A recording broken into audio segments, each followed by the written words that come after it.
भोले जी और माता पार्वती जी के कमल चरणों में गोड़ छुके गोड़ लागतानी हमार प्रणाम स्वीकार हो।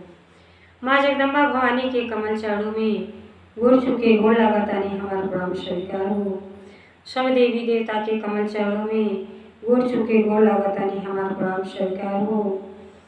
नीलम दीदी और हरेंद्र भैया के कमल चरणों में गोड़ छुके गोड़ लागतानी हमार प्रणाम स्वीकार हो। सब गुरु भाई बहना के कमल चरणों में गोड़ छुके गोड़ लागतानी हमार प्रणाम स्वीकार हो। आशीर्वाद के चाहना बा। आज हम आप लोगन के बहुते ज्ञानवर्धक कथा सुनावे जाते हैं। शिव चर्चा कथा से तो बहुत कुछ ज्ञान सीखे मिलेगा। जनता बानी माता जी और पिताजी एक ही हई, अनेक रूप है जौने रूप में रोली भजरी, लेकिन भक्ति में देखी कितना शक्ति बा कि एक बाप अपने बेटा के कैसे दुश्मन बनल बा। ये कहानी के जब पूरा सुनब तो आप लोगन के आनंद आ जाए। कहानी कबो आधा अधूरा नहीं सुने के चाहिए। काहे खातिर कि आधा कथा सुनने से परम पिता परमेश्वर और माता पार्वती जी के अपमान होला। पूरा कथा सभी सुनाओ तो आप लोगन के ज्ञान भी मिली और कथा के रहस्य के बारे में पता चली कि ये कथा से हमके का सीख मिला। तो देखिए, बाप बना बेटा के दुश्मन, ये कथा बहुत रोचक बा। और कैसे महादेव जी के कैसे कृपा, भगवान जी के कृपा वर्षल बा। भक्ति में कितना शक्ति है, आ जाए कथा के माध्यम से आनंद उठाई। कथा अगर हमारा आप लोगन के अच्छा लगी तो कमेंट में भोले जी और माता पार्वती जी के नाम लिखल ना भूलब। काहे खातिर कि नाम लिहले, बोलले, कहले, सुनले से सब दुख के निवारण हो जाला। तो देखिए, एक समय की बात है, एक नगर में एक राक्षस समूह के एक राजा रहत रहन। राक्षस समूह के एक राजा रहत रहन। उ नागलोक में आक्रमण कैले रहन और आक्रमण करके जीत गइलन। आ जीत के नाग कन्या से अपन विवाह कैलन। नाग कन्या के का नाम रह गयाधु। गयाधु जौन है भगवान के परम भक्त रहली, लेकिन जब जीत के वो हासिल कर लेना तो उनसे बियाह करके अपने घरे ले आना। और राक्षस समूह में भक्ति भाव बहुत कंचिते रहेला। जब आईली तो बेचारी विष्णु भगवान के पूजा करत रहली। विष्णु भगवान के मूर्ति अपने संदूक में छिपा के ले आए लगी। अब बेचारी पति परमेश्वर होला, जैसे भी हो, चाहे राक्षस हो या चाहे कुछ भी हो, पति के देवता समान पूजत रहली। हर कार्य उनको करे, लेकिन जब कहीं चल जा तो बेचारी बिना पूजा पाठ कैले, भगवान के भोग लगौले, दर्शन कैले, कुछ ना करे। मौका ढूंढे, जैसे यहाँ और होके तैसे अपन संदूक खोलें और विष्णु भगवान के दर्शन करें, भोग लगाए, पूजा पाठ करें। तो यही से कहा जाला कि जब बच्चे गर्भ में रहेला तो भक्ति भाव जरूर करे के चाहिए। वही जौन है सीख वचन में जाला। जैसन कहला जैसन करी भोजन वैसन बना मन। तो जब हम विचार शुद्ध रखीला तो बच्चन पर प्रभाव पड़ला, बच्चे वही मार्ग पर चले। अभी बेचारी गयाधु जब गईली तो गर्भवती रह गई। जब गर्भवती रह गईली तो विष्णु भगवान की पूजा करें और हर वक्त यह कहें कि हे भगवान जी, हमारे बच्चे के ऊपर दया करो, कृपा करो कि राक्षस के परछाई ना पड़े। हे भगवान जी, दया करो, कृपा करो और हमेशा अपने बच्चा की समाप्ति चाहे। अब जब ये बात सुनाना, जब उनका पति जब राक्षस रहना, बड़ा खुश भइला कि हम बाप बने वाला बने।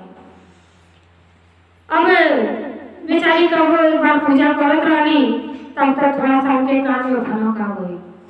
कहला कि दुनिया संसार हमके पूजेला और तू के पर नाम ले ली। कहली ना ना, केहू के नाम ले। अतः नहीं लगा था तोरे दाल में काला हुआ, तुम्हारे ध्यान कहीं और होता। कहली ना, ऐसा कोनो बातें नहीं थी।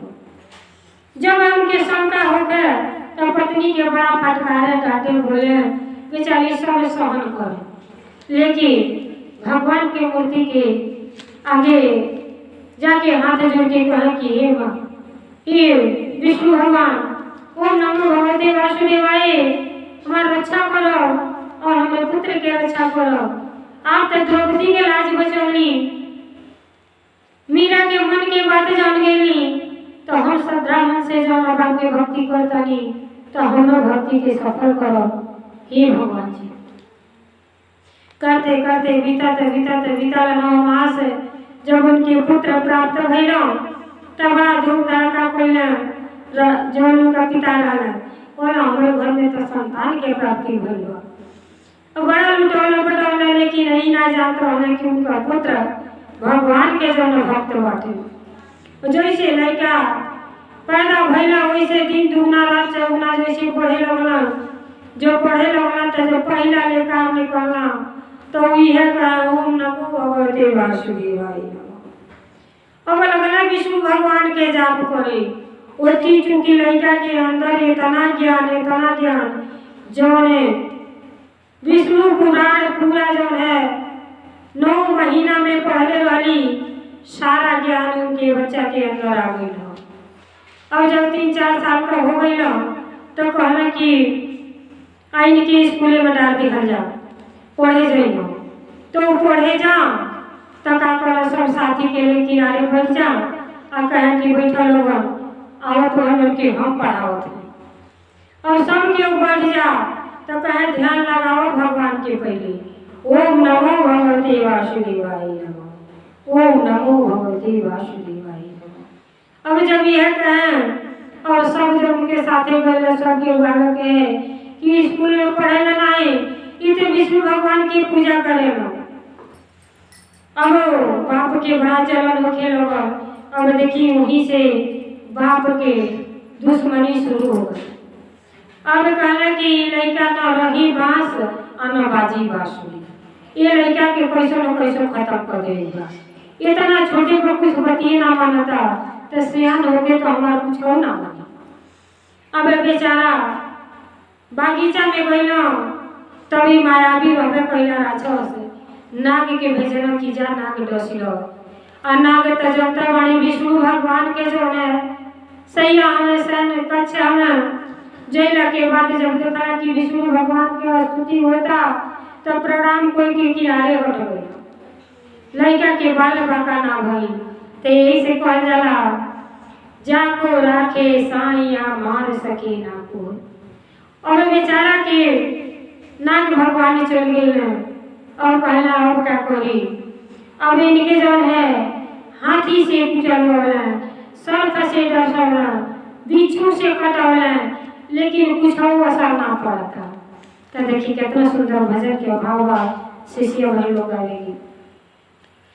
भगतों में भक्ता प्रहलाद जिनके भगवान बचावे, भगतों में भगत प्रहलाद जिनके भगवान बचावे, सर्प से डसावल गइला, बिच्छू से काटावल गइला, सर्प से डसावल गइला, बिच्छू से काटावल गइला, तबो ना छोड़े हरि के नाम जिनके भगवान बचावे, तबो ना छोड़े हरि के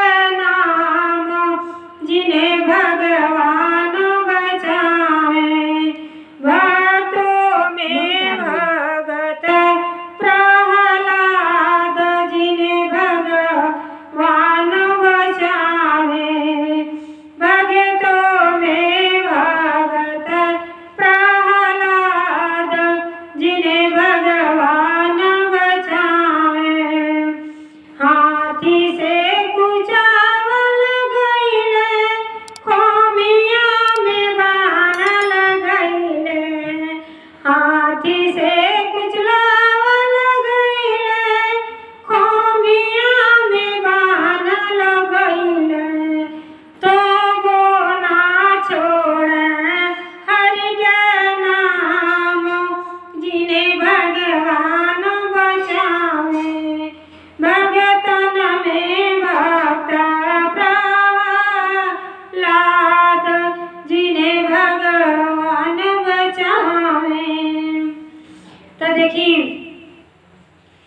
कितना सुंदर भक्ति के रस है। अगर पूरा कथा कहानी खिस्सा चर्चा सुनी तो ज्ञान ही ज्ञान बा।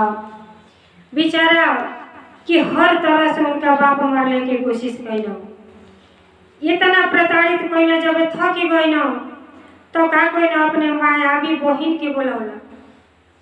तो देखी वही होलिका दहन, ये फागुन में जब होलिका दहन होला, वही होलिका दहन जो है प्रहलाद के बुआ रहली आ लेके आगे में बैठ गईली कि जन हम बच जाए भी जड़ जाइए। लेकिन भक्ति के आगे सब चीज फेल है। यही से कहल जाला प्रेम के नाम भक्ति है। जब भक्ति के मार्ग अपना लेबा तो अपने बारे में सोचबे ना करी, महादेव जी साक्षात आपके मदद करी। जैसे विष्णु भगवान के भक्त रहना, कितना हो लाख कोशिश करे के हो, लेकिन अपन एक लक्ष्य रहू कर ज्ञान के कि विष्णु भगवान के भक्ति कैले, भगवान के नाम उनके जुबान पर रहल, मरते दम तक जब राम के नाम एक बार आ जाला तब मनुष्य के उद्धार हो जाला। जी जीवन भर बरटी ओकर का होई आप सोच नहीं ना सकते। अभी बेचारे के का कहली अली बड़ा ठठा के हंसना बाप कि आज तो रही बांस ना बाजी बांसुरी, आज इनका लीला समाप्त हो जाएगी। बहन कहली कि भाई फिकर ना करो, इनके तो हम चंद मिनट में मार डालो। अब वह देखी होलिका दहन वह होला, होलिका होते सत्य के विजय वही दिन होला जब होलिका दहन हो जाला। बड़ा प्रेम के प्रतीक होली का त्योहार हो। अब का कहली जब प्रहलाद के लेके कोरा में बैठली आगे में, जब माचिस जला गई, अब लगना अपने भगवान के याद करी, कहना ओम नमो भगवती वासुदेवाय नमः, ओम नमो भगवती वासुदेवाय नमः। अब जब भगवान के याद कैलो तो वैसा बैठल रह गए आ होलिका जोर के खाक हो गई। अब बाप जना बड़ा आश्चर्यचकित भइल, बहुत गुस्सा भइल कि कैसे न कैसे इनके मार डाले के बा। वही तो जर गई, अभिमान वही चूर हो गई। तो ऐसे कहल जाला कि कबो अभिमान ना करे के चाहिए। हमार तुहार कोयले में जीवन के व्यर्थ ना करी, जितना हो कल धन संपदा बाय ये सब आज हम ही आप बोलत हैं। शायद चंद दिन के मेहमान हो कि अगर प्राण निकल गई तो फिर दुनिया संसार के छोड़ के चल जाएगी बा। तो ऐसे हमार तुहार अभिमान घमंड करके अपने जीवन के व्यर्थ ना करी। वही होलिका के अभिमान में चूर चूर हो गए विष्णु भगवान के आगे। जब वो मर गई तो उनका भाई जो कहना भक्त प्रहलाद के बाप जो कहना उनके रस्सी से खमिया में पानी दिया, कहना अब इनके आज से अन्न जल कुछ हो ना मिली। बानी के लगला मारे कुछ खाए पिए के ना दें। लेकिन भक्त प्रहलाद के शरीर पर इतना चोट, जितना चोट मारे उतना सब विष्णु भगवान के लगे। कहे खातिर कि वो परम पिता परमेश्वर जी के भक्त रहना, आप भक्त के रक्षा कर भगवान के फर्ज बनेला। अब जब लगना प्रताड़ित करे मारे गरी आवे तब अपन विष्णु भगवान के याद कैला। आ भगवान जी जब बाटे 101 गलती जब कैले वाला तो भगवान 101 गलती के बाद उनकर चक्र सुदर्शन से गटई काट दिया ना, तो 100 गलती तो भगवान माफ करेला। और जब 100 से बेसी हो जाए तो जब पाप के घड़ा भर जाए तो मरई की हो। अब जब मृत्यु सामने आ गई तो अभिमान इतना बढ़ गई, कहले कि बुलाओ तुहार भगवान विष्णु भगवान कहाँ बाड़े और आके तो के बचा ले। भक्त प्रहलाद इतना चोट खैले के बाद भी कहले कि हमार विष्णु भगवान एक खमिया में बाटे। जब यही शब्द वाला कहला तो पिता के ठठा के लगना हंसे, कहला हा अरे तुहार पिताजी एक खमिया में बाटे, तब बताओ बलादा रक्षा करे तुहार। कह के जब हंसे लगना, जब प्रतिहास करे लगना, तो देखी उनके ही घमंड हो गए कि एक बार ब्रह्मा से उनके वरदान मिलल कि न इनकी आकाश में मृत्यु है, न पाताल में, न अस्त्र से न शस्त्र से। ऐसे उनके अभिमान हो गए कि हमके दुनिया संसार में केहू मार ना पाई। तो देखी अब इतना ही अभिमानी व्यक्ति कहो अभिमान लेके जी ना सकेला। ऐसे कहा जाला कि दिल में प्रेम जागृत करी, प्रेम से रहने से इस उम्र बढ़ जाला और घर में आनंद ही आनंद आ जाला। अब इतना अभिमान हो गई लगना और हंसे। अब देखिए विष्णु भगवान के क्रोध है आ गई। जब क्रोध है आ गई तो गरुड़ भगवान के अवतार ले लिहली और पूरा बड़े बड़े नाखून लेके और वही प्रकट हो गई। अब प्रकट हो गई आज जब प्रहलाद के मारत रहा, बस वही जो पंजा से मार बार के न रात रहल न दिन रहल, न आकाश में न पाताल में। उनके गोद मरले और मरले के बाद जब उनका मृत्यु हो गई, गोद में उठा ले और वो बालक के जान बच गई।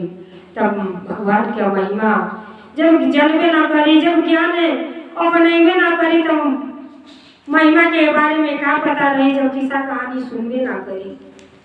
वही दिन वो राक्षस के संहार कर देनी विष्णु भगवान और माई बेटा के जीवन सफल हो गए।